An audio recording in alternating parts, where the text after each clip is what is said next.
Blankenship, chilling out here at the house. This is the Bend In. This is what all you don't see behind my computer when I'm sitting there, like doing a bunch of stuff, right? So, yeah. Uh, anyway, you know, man, I don't have on my headphones because I don't really care about like sharing this with like Twitter and everything like live right now.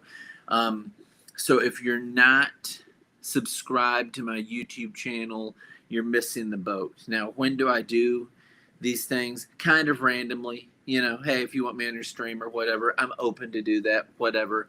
I'm super chill. I just sent something out maybe 5 minutes ago and said, hey, y'all, to select people.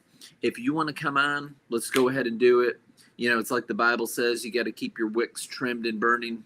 If I have to go through that story, that would be a longer, like, Bible-y thing. Be instant in season, not out of season. Be ready, be ready, be ready, be ready, be ready. It's a parallel of people going to hell because they're not prepared and the door shuts and they don't get let in to be with the Lord. That's what that parable's about. Anyway, though, far less drastic not being on a podcast with me, particularly if somebody doesn't have anything to say. And I see plenty of those podcasts where there's people that it's like, why are you even on this, dude? They don't really have anything to add or to contribute or whatever. It's almost as aggravating. I don't know. It's a different kind of thing. Like, so let me break down one movie for you. And I don't care what your opinion on it is or not. I'm just trying to lay this out here like this. So just chill and just ride with me, right? Christopher Nolan did an Odyssey movie. Here's my take on it, right? Doesn't speak to me. I'm not about it. I don't get me wrong. I grew up with like all the Greek mythology stuff and all that, and thought the artwork looked so cool, and loved Clash of the Titans and everything.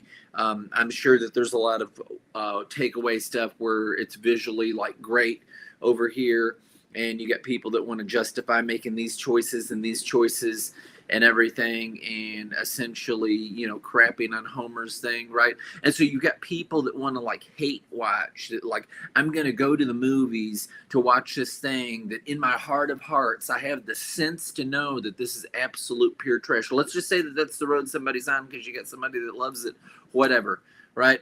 I ain't one of those people. If I don't think that I'm going to enjoy something, if I can't go in with no expectations or with some kind of hope, then I'm not going to do it. And because the thing about that is what? So you go in there to hate watch something because it's not worth watching, your perception, and then you're going to go ahead and then you're going to make a bunch of streams talking about how bad this thing sucks. I'm going to watch Rings of Power and talk about how, and I've watched Rings of Power, and let me tell you, I've not read any of the Tolkien stuff, okay? That's where I am on this, okay? I've not read any of it. So I watched it. My takeaway would be different than from somebody that was really like up with it, because from what I hear, they completely wrecked it, right? My thing with Tolkien was, as a little boy, I saw the Hobbit cartoon. They sang in it and everything. I have the DVD. I liked it a lot. Dark Horse Direct has made some expensive toys that you can get of Gollum and Bilbo and everything from that. So if you want to go on there, yeah, you can look for that cool stuff. All right. So saw Lord of the Rings. Then I saw the Hobbit trilogy that they made after that. All of that stuff, glorious, great. Rings of Power, again, it's wildly, off according to literally, I believe, everyone on planet Earth who's like a scholarly student or whatever of the books. Everyone in unison points their finger at Amazon and says that you're wrong and the earth is going to swallow them up and they're all going to burn in hell forever and ever. Okay. I've not seen the stuff. So, yeah, the stuff's wrong, but I'm like one of these people like that would go in and that doesn't know anything about the Bible, even though that's not my take. I know the Bible. I just don't know like Tolkien. That you could say just about anything and just like, kind of like that with Lord of the Rings. So I've seen the movies and stuff like that. Any, I just don't have, the stuff to bring it with the series and all that. But hey, whatever. There are things that I know, and I prefer to stick to things that I know. In fact, I think that it's sad when you have people often talking about like Bible stuff or whatever, and it's just like completely oblivious to what they're talking about. So shut up. Right. So yeah. Anyway, I will tell you. So talking about comics, because that's why I'm on here, to like talk about the whole comic book thing and all that. Not shocking. I'm writing comics. I'm creating comics. It makes total sense to talk comics because I'm hoping that you're the crowd that would pay money for comics. Now on the iShook comics.com, I actually put out for free, because I can't make any money selling it, Zorro Kills #1. Now that was like too long years ago in my perception, that I'd went ahead and put this out there. It is protected under trademark, which means that this is relegated to fan fiction. Zorro Inc. did not want an R-rated Zorro. That was their stance. That was their wording. Nothing ugly to say about them. Wonderful, super nice people. This was not them defending, pedophilia or whatever, anything like that, because he is hunting down like child trafficking, bad people, and castrates a man out in the streets that wanted to abuse a young girl, Hispanic girl, and everything. So he says if you bleed out and die, you bleed out and die. So he's like the baddest Zorro on the planet. He is the Zorro that I want. He is the proto Batman Zorro. He's the Zorro that you would get from someone that actually studied the origins of the different real life people that Zorro was based off on. So yeah. But yeah, so Zorro Kills #1. It's out there. Now, as somebody that actually cares about comics, particularly if you're a streamer, know a streamer, yes, you 100% should be doing a walkthrough, a read through, talking about stuff like that, all that. There is emphatically something wrong with any independent comic creator out there or mainstream comic creator out there who can only talk about their own stuff. You suck. You can look at all these virtuous things where they'd be like, wow, they promote so well, but it's like only their own stuff. So you suck. I don't do that. I did, on the other hand, put that out there for free. So you can find that Zorro Kills #1 on iShookComics.net. You can also find the short form, that's like 24 pages. You can also find the short form comic that I put out before that was printed as a bonus feature eventually, because it didn't make it into the anthology that I paid somebody to drop for, and would have been a nice thing. But when you say open submissions, that's death, right? You get overwhelmed with people. And so that's called Long Black Train, and you can also find that. It's kind of in a manga type style of black and white. The person was wanting to break in to doing like manga and comics and all that, so charged me absolutely dirt cheap for what I feel is totally worth it. For that, it was a gamble. This was like a first go, get out the gate, all that. Like I'll cut you a deal, buddy. $10 a page is what that artist, $10 a page, so it was 10 pages, so it was $100. If I would have made it into the anthology thing, they would have paid me $20 a page, so I would have made $100 and made my money back on the other $100. So I would have made $100, been in the black instead of being in the red for one. But it's like, whatever, I'll just print it in something else, because that's the way I live my life. Anyway, you can talk about that, you can show every single page, all that. It's all out there for free now. Am I hoping that works for some kind of promotional something? Yeah. And if you say, hey man, I care about indie comics, you can prove it by not just that, but highlighting people's stuff in comics. Also, it would be weird, mildly psychotic, not to highlight anything in the mainstream that you are reading or that's good, because whereas it is mainstream, it should be more relevant. I'm reaching. Hang on. Okay. So because I don't have that background thing on, Born to Raise Hell, if you're wondering what my shirt says. I had this custom made, all that. You get people shoved and falling out of the floor, handling snakes, all that on it. When you're a graphic artist that works on screen print and signage, you can make whatever you want to, and it's a V-neck because I'm not a loser. So anyway, if hockey players and musicians and artists and women all prefer V-necks, I'm three of those things, and you know which one I'm not, presumably, even though this is the postmodern age, so there are people that have a problem with that. Yeah, you know, a lot of like the testosterone stuff taking my hair. So because of the Jesus factor in the Swamp Thing, I went ahead and I got these. So this is number 88 again, the DC Black Label, and I've got. You can tell that it's which one's a foil cover.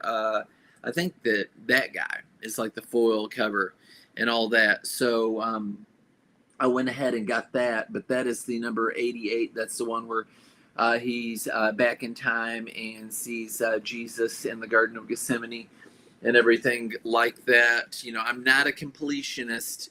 I'm not one of these dudes that gets every variant and all that, but solely because of me supporting it because of the whole Jesus thing in it. It is a good issue, by the way. I've got it. I've got my reader copy. I've got other versions of this.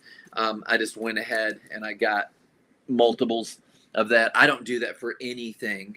So, I mean, let that say something to you. Finally, the one that caps it off, that's the last one in them. I've read them all. Arcane comes through time. Swamp Thing is already. By the way, if you're watching this and not wanting spoilers, you've not been paying attention. There's always going to be heavy spoilers. I'm just going to tell my guts about stuff. So here goes.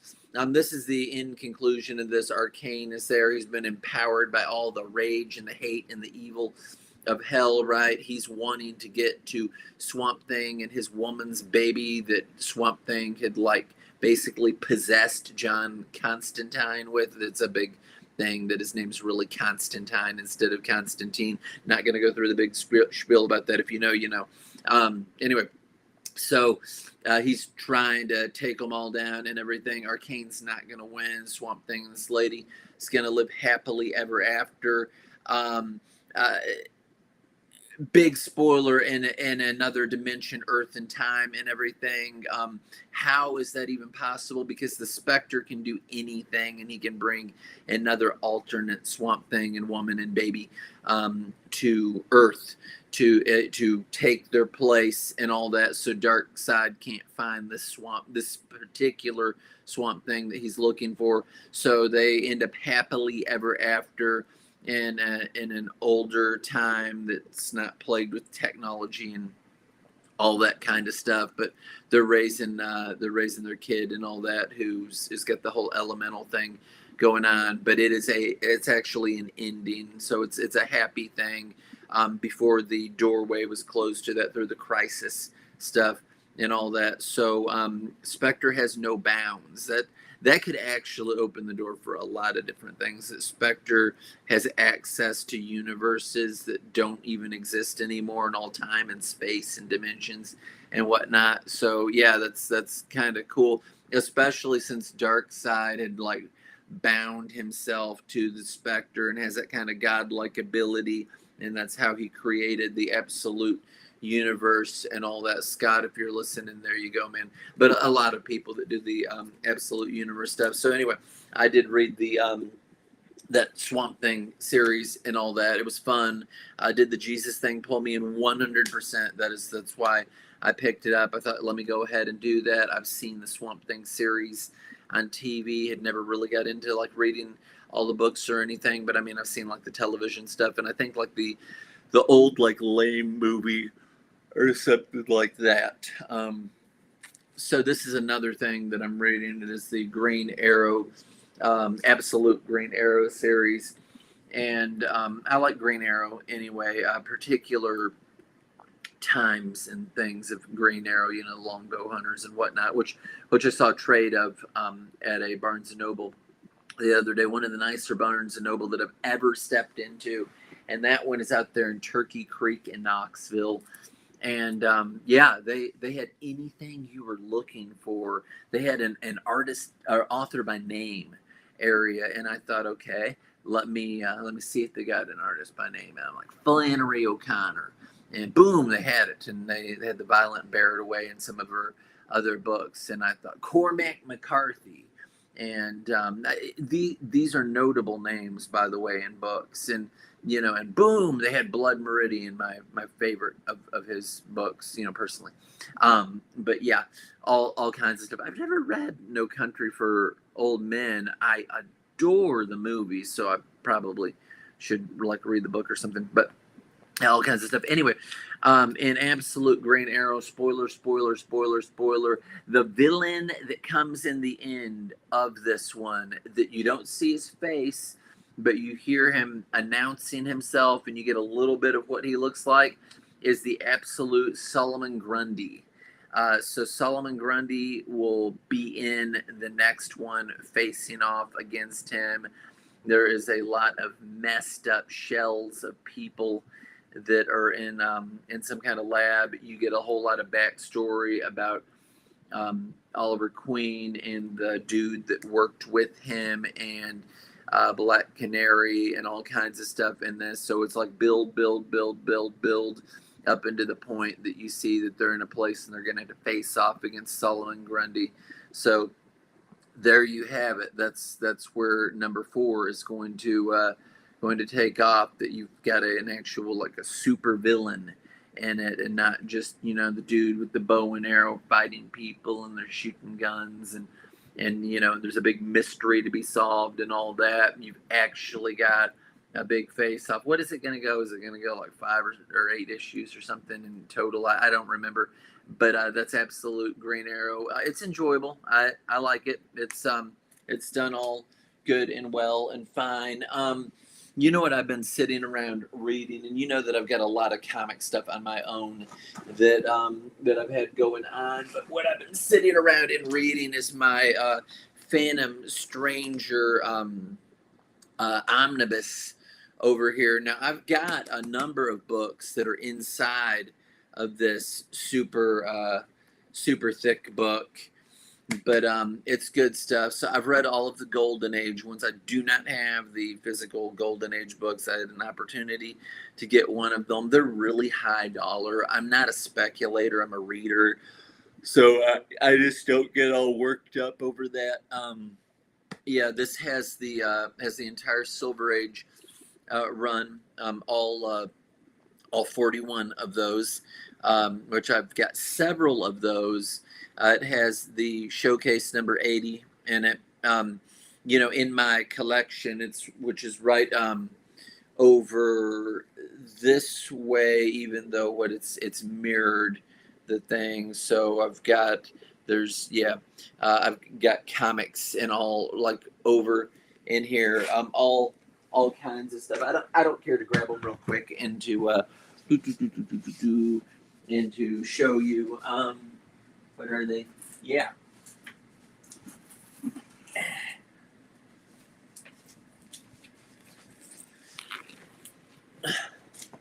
Do you see that stack? That is yes, literally every single one of these are Phantom Stranger. So yeah, I'm Wesley Dodd's Sandman guy too. So yeah, Phantom Stranger by Vertigo. Not thrilled with the story, but I went ahead and I got it, read it, because it's Phantom Stranger. When you're talking about the Silver Age stuff, I've got issue number 2. I've got issue number 8. I've seen a bunch of issue number 8 out places. I've got issue number 10 going on right there. I have issue number 11 right there. Issue number 13. All these Silver Age. Issue number 34. Incidentally, I believe that's what they show on the showcase one, or there's at least they've at least reused this cover. They reused that other cover that I showed a minute ago, the Neil Adams one with the girl going down the stairs. Issue number 40, the one before last, you got Dead Man on there with him. And issue number 41, which again has Dead Man, he's in it right there. And then I have the 1980s ones. Now, when you're talking about the first issue, I've got one with the barcode, and I've got one without the barcode. The one without the barcode says "Who Watches the Watchmen," and I have John Workman's signature on here, where I had went ahead and I had met him. He's the letterer. He's such a nice guy. This is just me talking. This is just the way that I am. You can say you're stupid, Benjam, or whatever. I don't like to feel like I'm using people, and I know you've got these people that go up to these Comic-Cons, right? And they'll have like 40 or 80 books or whatever, and they're like flipping the books the next day online or whatever. Maybe they just want the signatures and all that. But I mean, I don't want to like aggravate. I would rather stand there and like talk to the dude. So I literally had all 5 of these. So it's 4 books, but then I've got, one with the a barcode and without. So you got number 1. I did it on the one with the barcode. Honestly, and I'm not looking to resell it, but because it is more valuable if it has the barcode than not. So you got that same one that's right there. He teams up with Jim Gordon in this, by the way, in Gotham City. You've got the second one right there. It's a series of 4. This is written by Mike Mignola. You have we're trying to slide on the couch. You got the third one right there. And finally, you get the 4th one ending off that mini series, 1980s, right there of the Phantom Stranger. I'm trying to lay these in a good way. Now, this is also in the omnibus. In fact, it's like the last thing in the omnibus. But the way that it looks like it only tells two of these 4 stories in that omnibus. This is the Phantom Stranger Secret Origins. And let me just tell you my take. The further in it you go, the worse I hate the stories. Okay? The further in it you go, the worse I hate the stories. It says, 4 Mysterious Genesis by Moore and Orlando, Mishkin and Colin. The Moore and Orlando is my least favorite one. Alan Moore is my absolute least favorite one in this. Levitz, Garcia Lopez, Barr, and Aparo. Okay, so the first one that you've got, I believe that's the one, it's either the first or second one, where the guy's the Wandering Jew, who's the Phantom Stranger. All these origins are there to like dilute it and make it mysterious. It's just like it could have been this or it could have been this, and they all are complete contradictions of the other. There's another one where this guy in like an ancient, Greek type civilization or whatnot, where he's an angel comes to him and wants to save him, and because he's a good man and everybody else is trash. So it's almost like Lot in Sodom and Gomorrah, right? And he's like, nah, I don't want to do that. And then it's like, well, then you're cursed to wander the earth, as a phantom stranger. The third one is like almost a weird intergalactic type thing where this guy gets sucked through some kind of outer spacey portal. It's almost got like a Legion of Superheroes kind of vibe to it, and he becomes the Phantom Stranger. And then the Alan Moore one, like all Alan Moore stuff, deals a lot with like the demonic and everything. So it's kind of it's like a more sorcery kind of thing, which is what you would expect from a sorcerer. If you know about him, so that's what that is. But I liked that one the least. There's a lot of Constantine, stuff that I don't like, because I don't like the way that it's written in this like esoteric nerd speaking garbage, and that's totally that. Um, there's several Brave and the Bolds that are in there. I have two of them. Um, there's a Brave and the Bold, so you got him teaming up with Batman right there.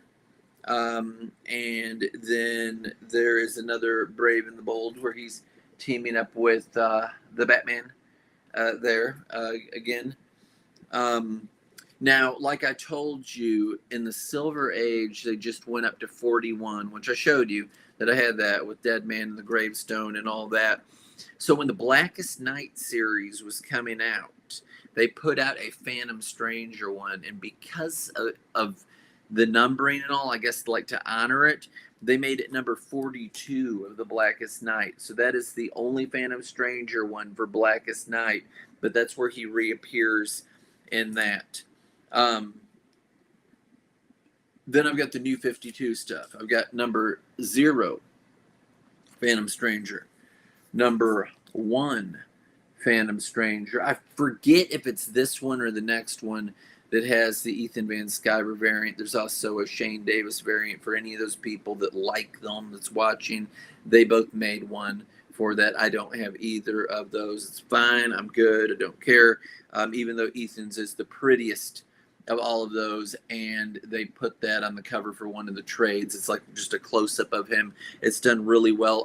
In the New 52, Phantom Stranger is Judas Iscariot, and he wears a chain with the 30 pieces of silver around his neck, and every time he does a certain kind of deed, one of those pieces of silver, so it's like penance, is like taken from his necklace and all that, but that's generally involving him kind of screwing somebody over, but in a good way.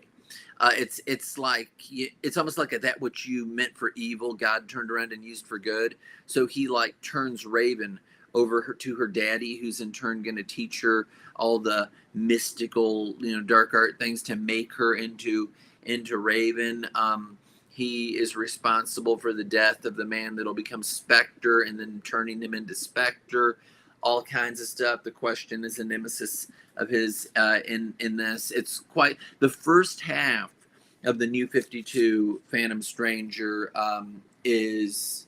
I mean, I feel like it's pretty well perfect. It's really good. The second half of it starts tying him in with other characters and events and all that, and I liked it more when he was kind of like flying on his own. It is neat that Sin Eater is a villain in this, by the way, and the identity that it is, spoilers. It's been out for a minute. The identity that he adapts as like a man, so he's got a secret identity. It was a serial murderer that was going to kill his family and him. So what he does is he takes over that guy's body, Phantom Stranger does, and he makes him like this soulless thing, and totally takes all the love and everything that this guy had for his family and puts it into himself and strips it from that guy. So it makes this guy into Sin Eater. So he's this awful, like, devilly, weird freak character, because he had all the any kind of vestige of goodness in his blackened heart ripped out by the Phantom Stranger. John Constantine, of course, is in some of these, and everything. That's number 4. That's number 5. I have all of these. I've read them all. I've got like one of the 3 volumes of it too, which is collect several of them. Number 7. Now, incidentally, in my Hellfire series, Hellfire gets stabbed by a guy that's an idiot with an artifact that's the Spear of Destiny. That's the blade that pierced the side of Jesus Christ, whether it was a spear or a sword. That's another thing altogether. I believe there's 3 different things that people attribute to being the Spear of Destiny, whether any of them are or not.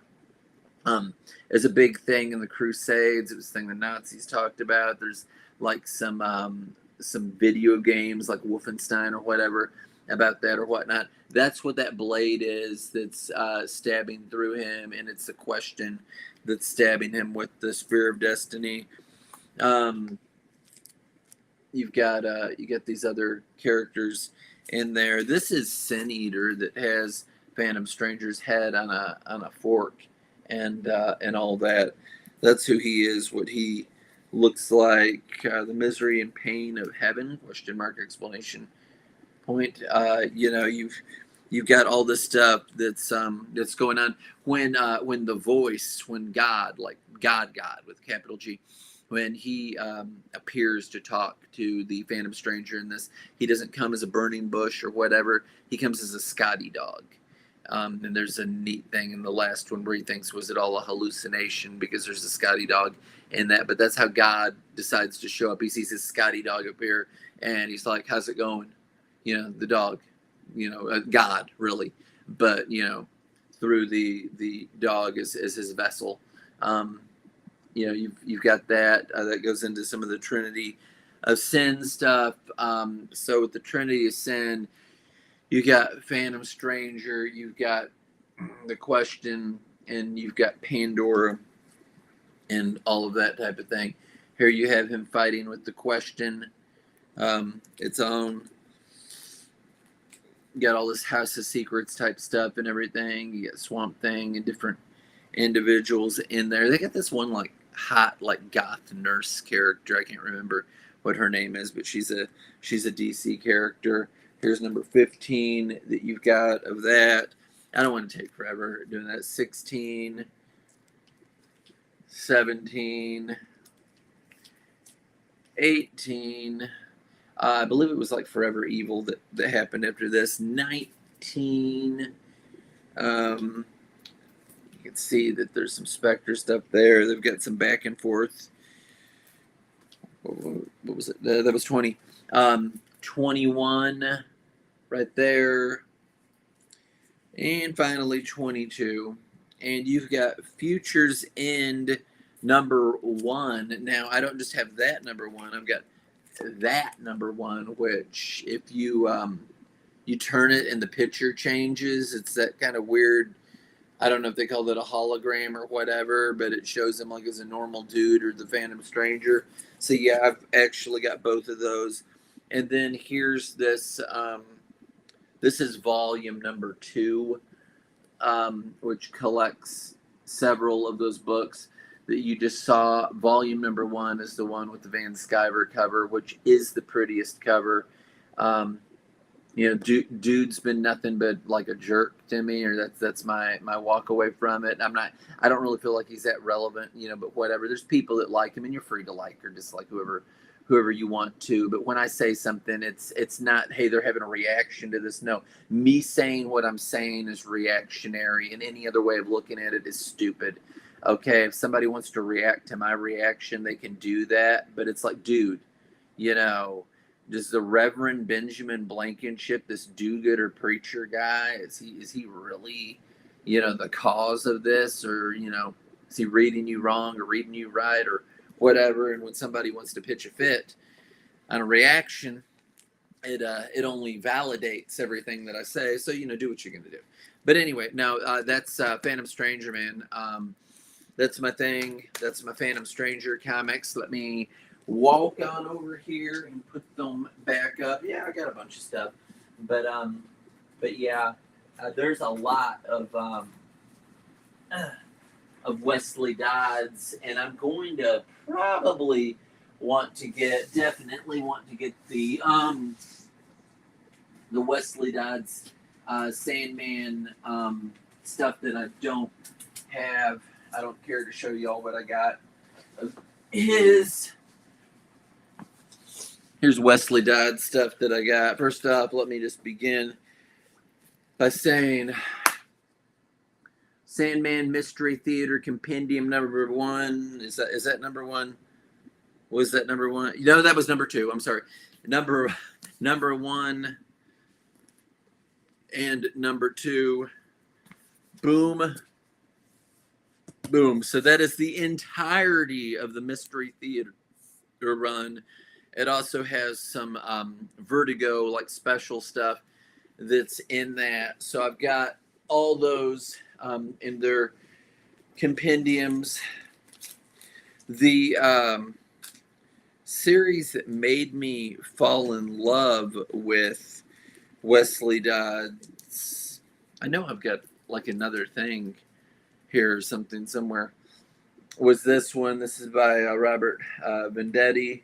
That's number one. Number two, I've got some other like variants of these around, even though that's not a thing with me. I just happened to. Number three. Number four. This is available in trade, by the way. Fantastic. So take this. I'd never read Wesley Dodds Sandman stuff, and this is so good that it made me fall in love with the character. I love the Fog. The Fog is an amazing villain in this. And then finally, the breathtaking finale, number 6. There's a lot of stuff to unpack, a lot of things that go on in here. The long and short of it is Wesley Dodds is a pacifist. He makes this gas. He puts people to sleep. And there are certain people involved with the United States military that would like to get his formula stuff. He's found things that are bad stuff, right? They'll like eat your skin off or whatever.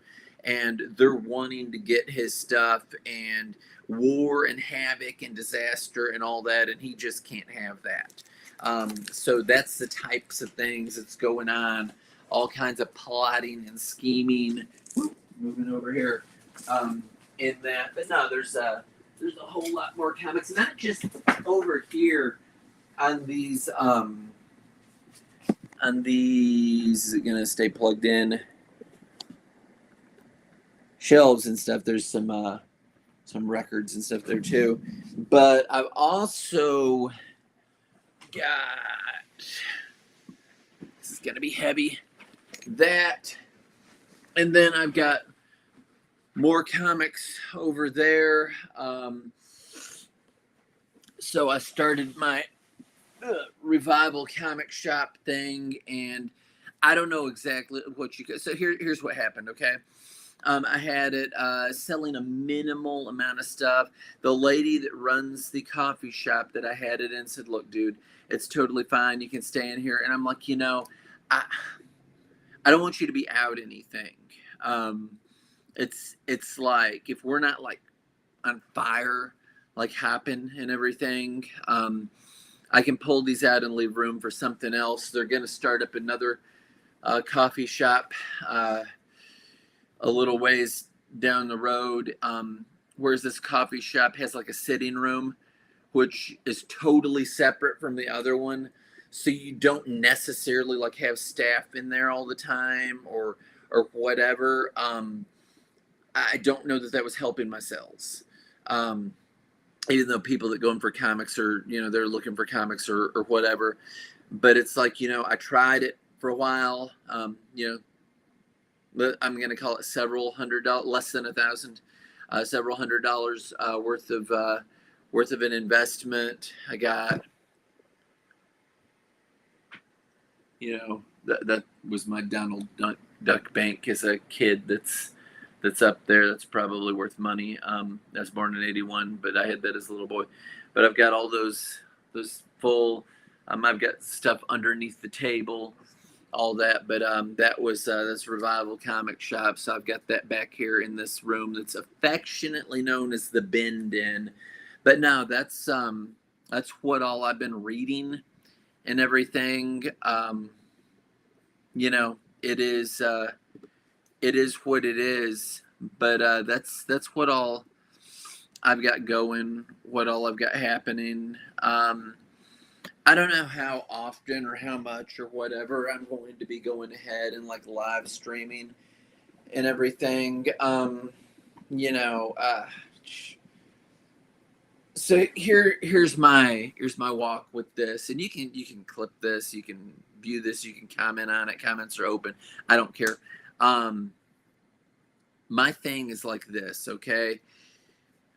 I want results from whatever I'm doing, right? And different things work for different people. So when I was stepping out trying to get into comics like back when, right, it was propaganda comics number one, the same thing as capitalist number three. If you know the story, the villain goes back to the capitalist issue number three to try and take out the capitalist. It's very Mad Magazine-esque, goofy, stupid, what political satire, whatever, makes fun of everybody. It's like a love letter to Mad Magazine, right? And I thought, let me try to do some stuff with Patreon. That didn't really like take off and get to flying, right? Um, let me try to go ahead and do a Kickstarter, which is like a popularity contest, right? It's like, hey, this dude's really hip and cool.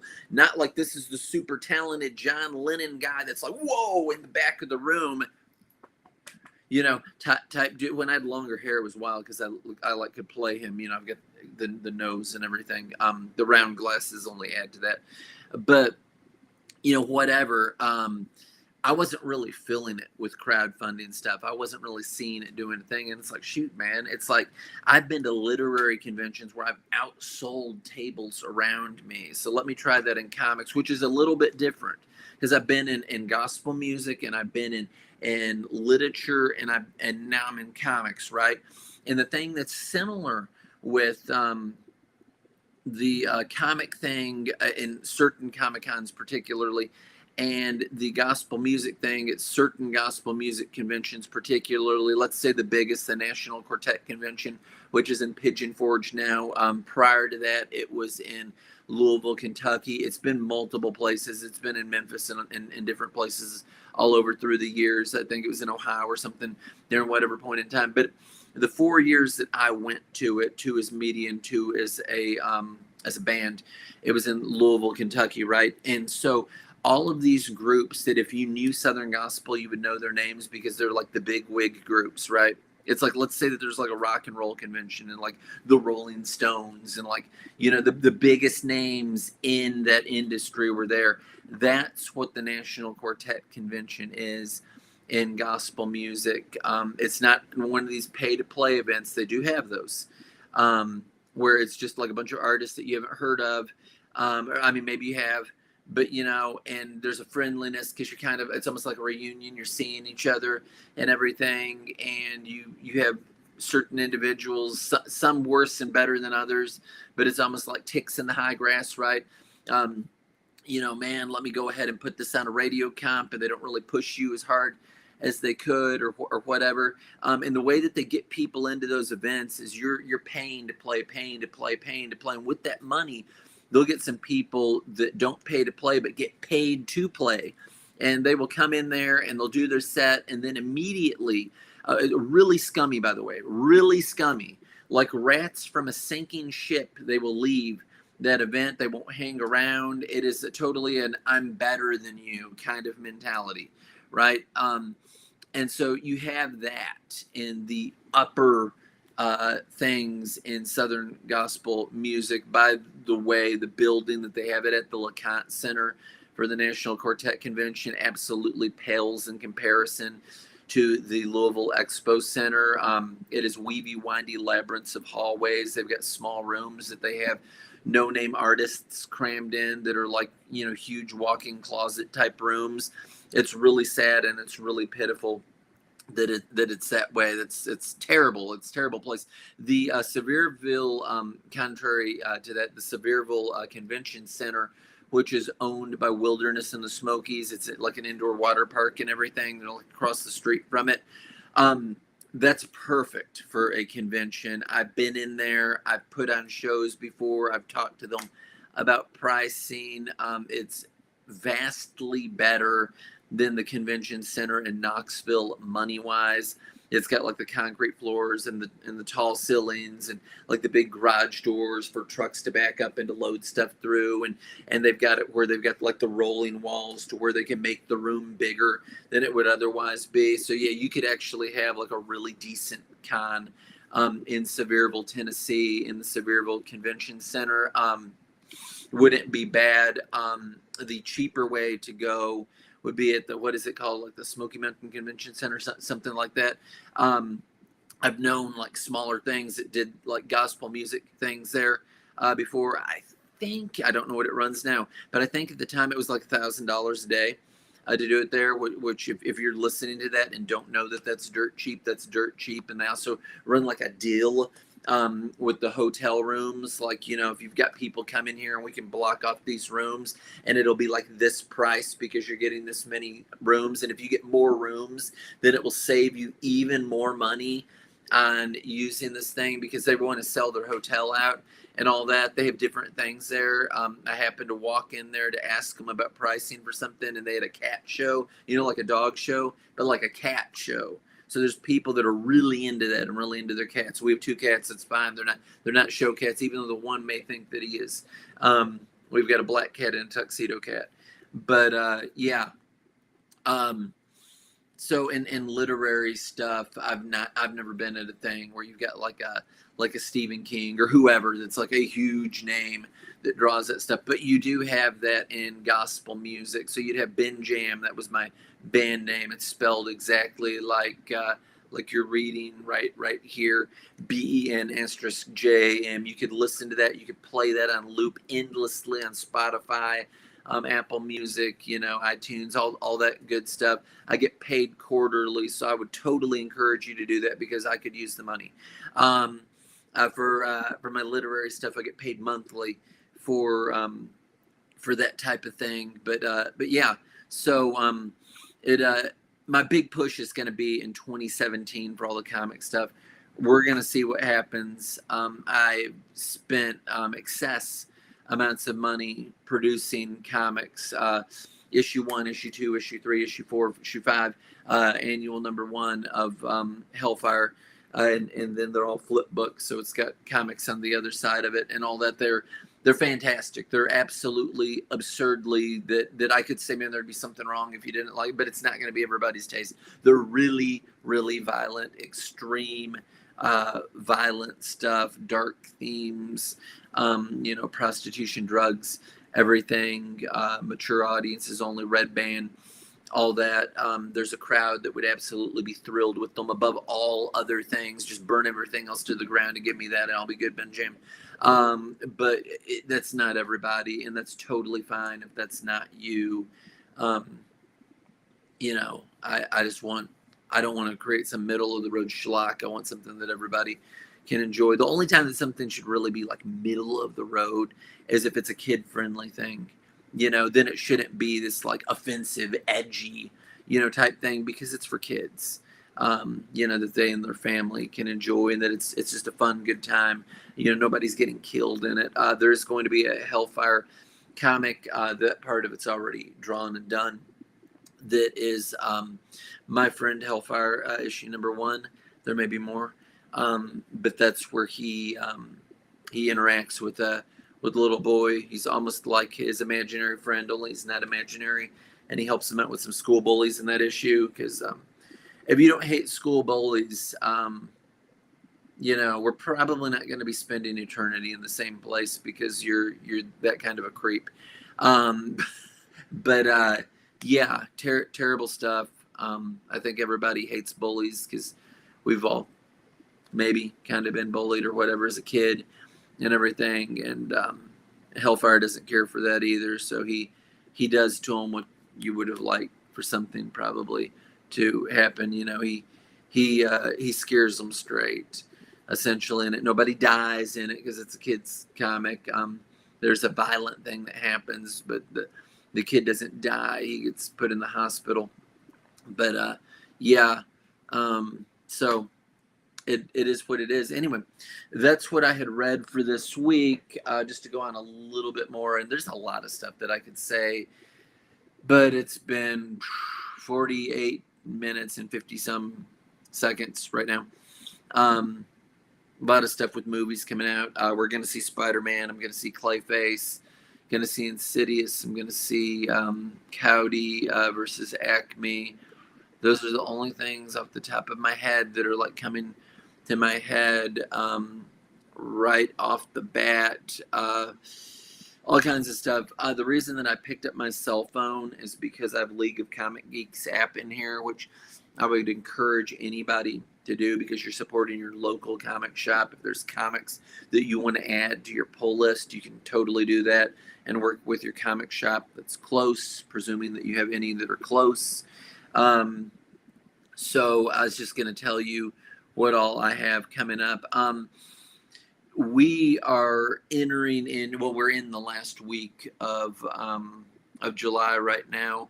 So for my poll list for July the 29th, I have one book. It is by Mad Cave Studios, The Dirt Beneath the Devil. It's a Western, go figure. I've heard some people recently, like somebody's talking about some Western movie or some Western, like Westerns aren't for today or whatever. I just want to say that there's something intrinsically, systemically wrong with anyone that doesn't like Westerns. That's my take, and you're not going to change my mind. You're welcome not to like them or what. Don't be talking all this Westerns are garbage stuff. Westerns are like the greatest genre. It's like the most American genre as far as that goes. And there's people all around the world, in Japan and everything. They do have Japanese Westerns. Some of them are really, really cheeky and weird, but they do have them. They do have European Westerns, Italian Westerns, Russian Westerns. They've got them. They make them. There's something wrong if you don't like Westerns. Anyway, The Dirt Beneath the Devil, #1. Will it be any good? I'll let you know. I don't know. I'm trying it. I think it's like 4 or 5 or something issues total, but I'm gonna check it out, see what I think of that. The reason that I did pick this up though was to kind of what's going on in like next month, maybe even the month after, because it's not a huge pull list.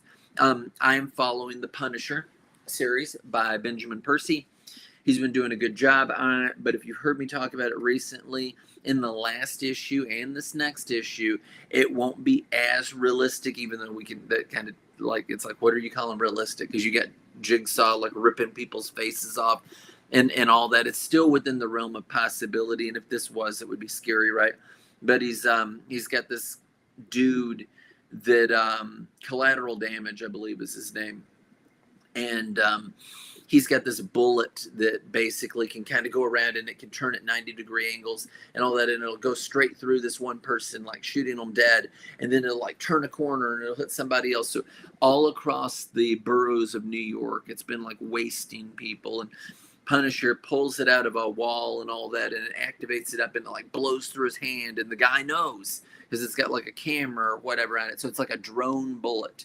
And I don't know. It sounds weird to say that a comic book thing is too comic booky for you, but I mean, I like really like dirty, raw, nasty, pulpy, realistic, true crime type stuff. So that's not really me, but I'm still sticking with it. I'm going to go ahead and do that because presumably he's taking this dude out in the next issue. And then if you look at what's going on after that, you see that Deadpool will be in this Punisher series. So again, Deadpool will be showing up in Punisher #8, I believe is the way that the cover looks that he's on there. But Punisher #7 will be out on August the 12th. The week of August the 19th, Absolute Green Lantern #4 will be out then. Can talk with y'all more after that happens.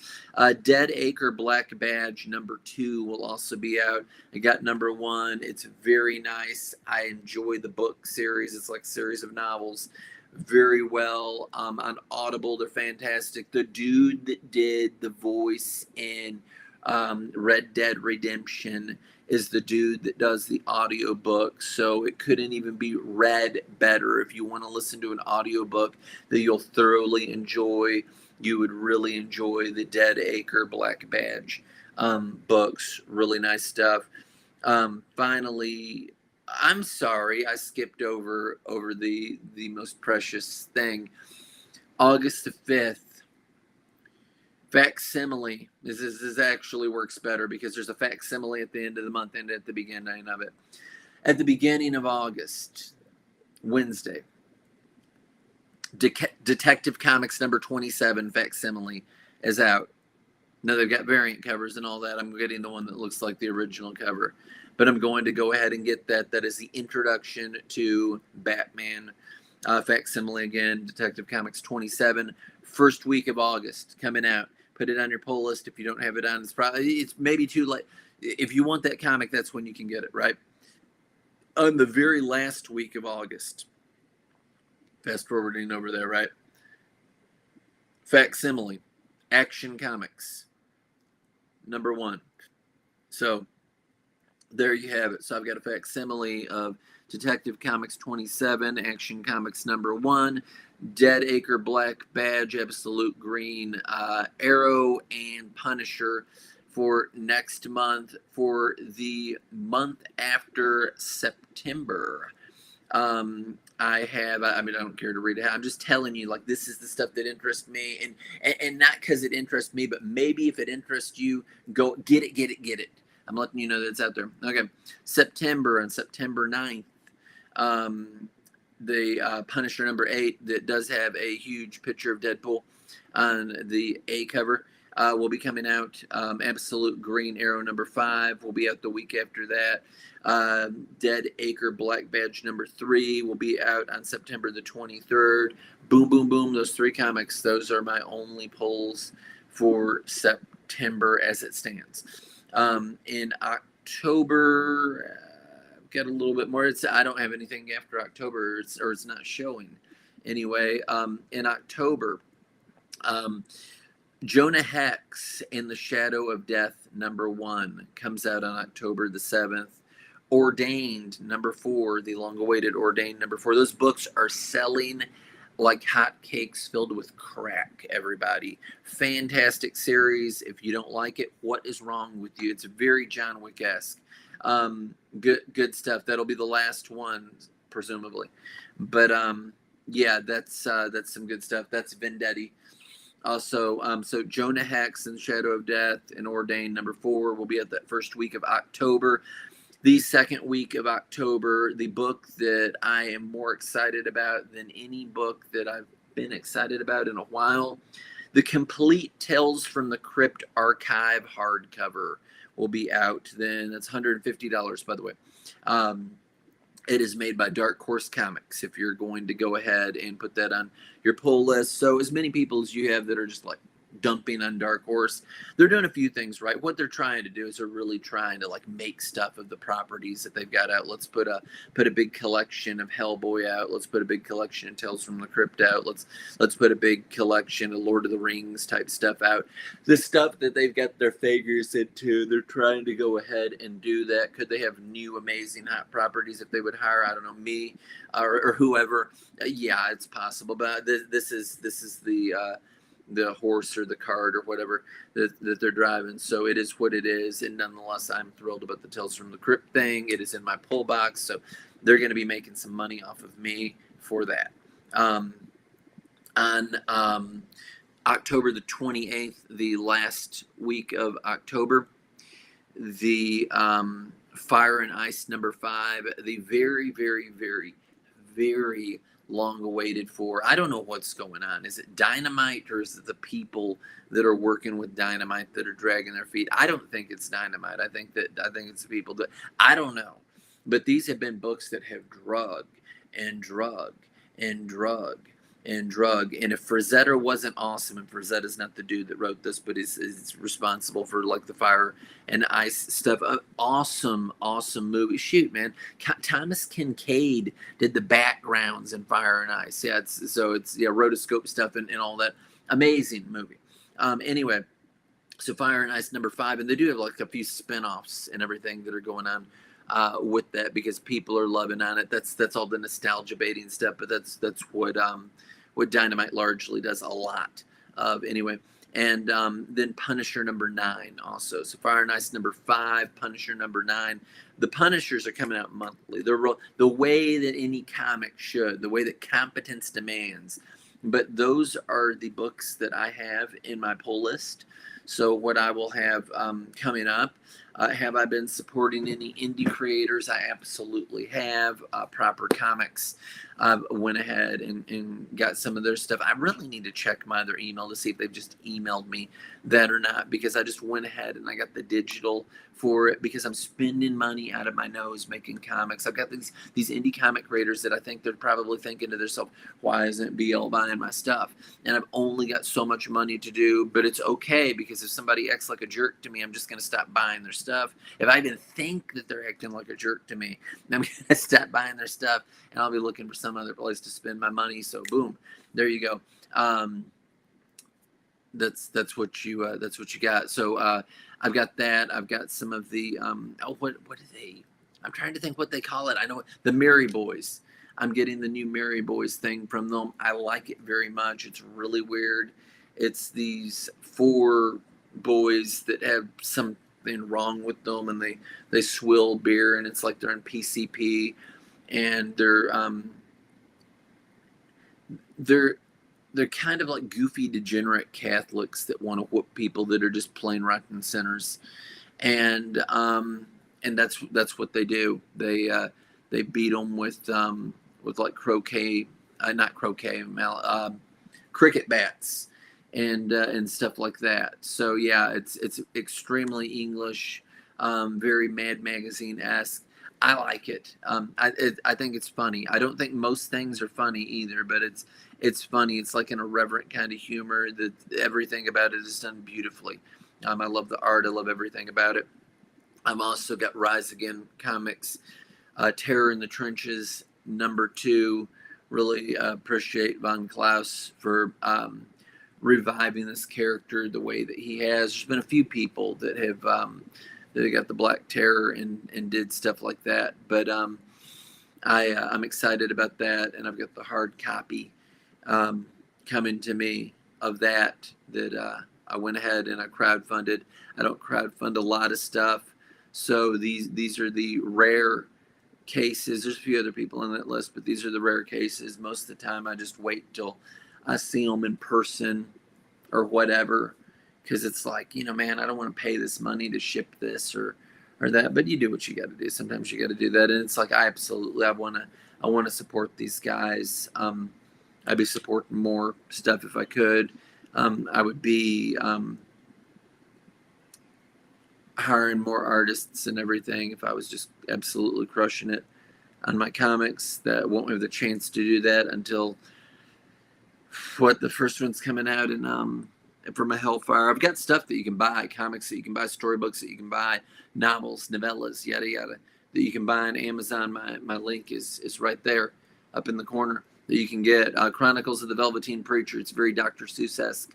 There's pictures in that. There's several comics that are available on that. You can check them out. I've mentioned count them two, that you can read for absolutely free on iShootComics.net. That's Zorro Kills #1, which is again relegated to fan fiction because I can't make any money off of it, because it's they don't want an R-rated Zorro.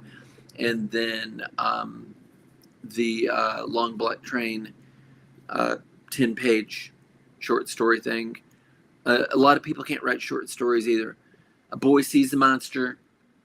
Boy runs from the monster. Boy gets away from the monster. Essentially, in a nutshell, spoilers. There's more that happens. There's blood, but essentially that's what I did for my first 10-page story. It's not rocket science. It's super simple. It has a beginning, a middle, and an end. There's a lot of people that cannot write short stories in comics. When I say cannot write, I mean if they do it inadequately. There are a lot of people in comics that cannot write episodic stories. I'm not saying that they have to be. They can be like a soap opera. That's what the other people would be doing, is that they would be writing them like it's a soap opera, where you don't get like a full conclusion, but like the person opens the door and you've like got to keep going and going, which means that they're slow and they drag. I prefer episodic, like it was a Star Wars original series thing, like it's Smallville, like you've got a villain on it, you get a conclusion, you could really place them in any kind of order, even though I have things that are going on that are part of the bigger narrative. So it's more like Mario, like, right? Because you've got like the boss over this area, and so you take that out, but that's not the end of the story, because then it's the next area and all that, all the way up into the final boss. So so you have seasons and things like that. Then the next season would be like another game. I'm saying that for ease, but whatever. Anyway, that's just me talking. Like the video if you like it. Don't if you don't. It's all good. I'm just trying to get out there and do something that I do well, just make comics. I'm having a fun time doing it, enjoying it. Really, really love the people out there in the landscape. A lot of the people, anyway. The ones that I just don't have to deal with them. You don't have to be around anybody or talk to anybody that you don't want to talk to or be around with. You don't have to shake anybody's hand that you don't want to. You don't have to look at anybody that you don't want to. It's all good, people. But that's really it. I'm BL Blankenship, born to raise hell. Anybody out there that has any sense at all in words, RAZE is the correct spelling, like a razor. It means to tear down, to destroy.